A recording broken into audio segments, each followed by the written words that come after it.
Bagaimana kabar kabar hari ini, Mbak? Eh, Kabar saya baik-baik aja, Bu. Ya, begini-begini aja, Bu. Pasti tetap cemas dan bingung. Apalagi situasi seperti ini. Ibu sendiri kabarnya gimana? Kabar saya juga baik-baik saja, Mbak. Kalau keluarga keluarga gimana kabarnya, Mbak? 3 hari yang lalu anak kedua saya sempat sempat demam. Cemas sekali, Bu. Ternyata saya takut kalau ternyata anak saya nanti terinfeksi virus gitu.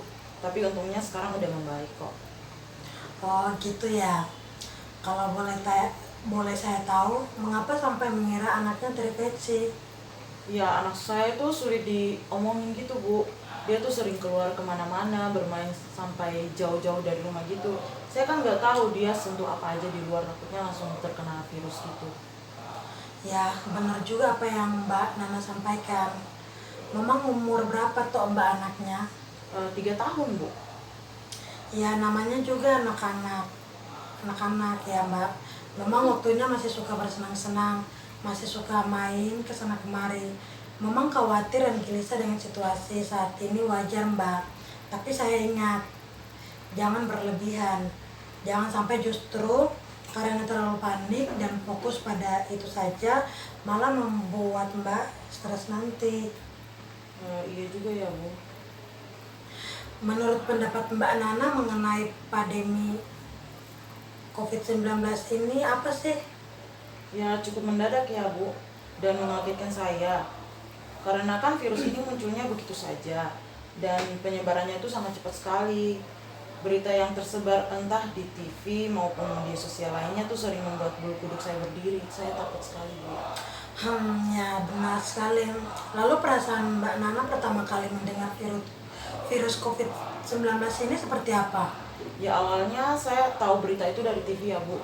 Ketika saya melihat itu, pertama saya nggak terlalu meladeninya, kayak tidak terlalu takut gitu. Tapi ketika saya melihat sudah memakan korban, oh saya tuh jadi takut. Saya jadi takut sekali, Bu. Jadi wanti-wanti gitu loh, Bu.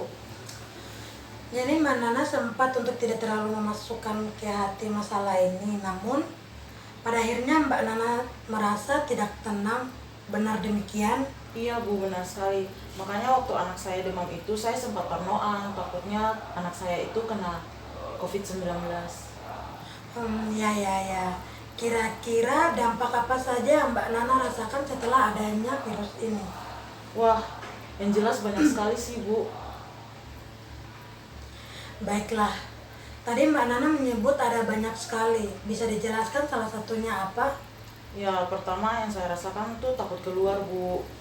Jadi semakin memilih berdiam diri aja gitu, Bu, di rumah. Gak memikirkan untuk kemana-mana gitu. Kalau tidak perlu sama sekali, saya nggak bakal keluar, Bu.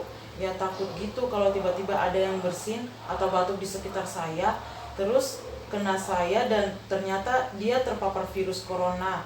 Kan bahaya banget, Bu, apalagi saya punya 2 anak. Kalau saya terinfeksi, saya nggak tahu nanti anak-anak saya kayak gimana, Bu. Ya itu memang benar Mbak. Mbak Nana mengatakan karena keluar rumah. Kalau boleh tahu sejauh mana Mbak Nana pergi padahal takut sekali sepertinya keluar rumah. Ya nggak jauh-jauh amat sih, Bu, paling ke warung depan untuk beli bahan-bahan untuk dapur untuk masak. Baiklah, adakah hal lain yang menghambat Mbak Nana selama situasi COVID-19 ini? Ya karena situasi sekarang, saya juga tidak mempunyai penghasilan, Bu.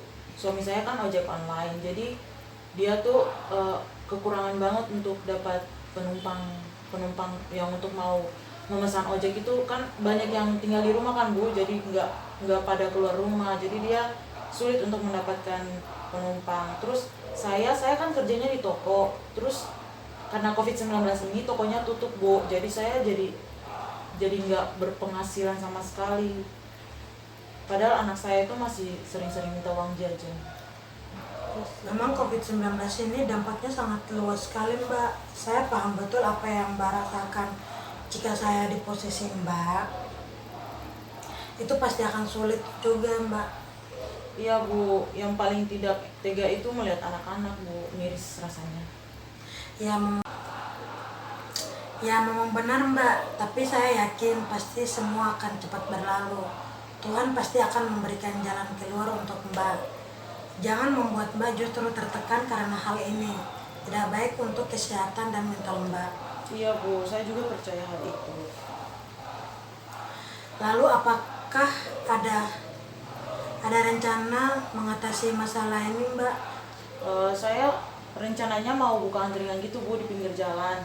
Tapi saya takut untuk mencobanya, takutnya nanti rugi gitu loh Mbak.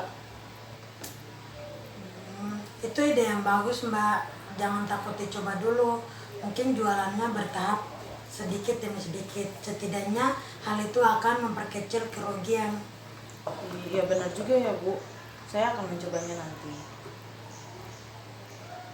Iya Mbak, kan kalau berhasil juga bisa dijadikan kerjaan sampingan Mbak. Setelah Mbak kembali bekerja lagi, bisa untuk tambahan penghasilan. Iya benar juga sih Bu.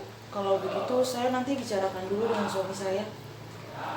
Ya Mbak, dibicarakan dulu, lumayan bisa membantu perekonomian saat ini.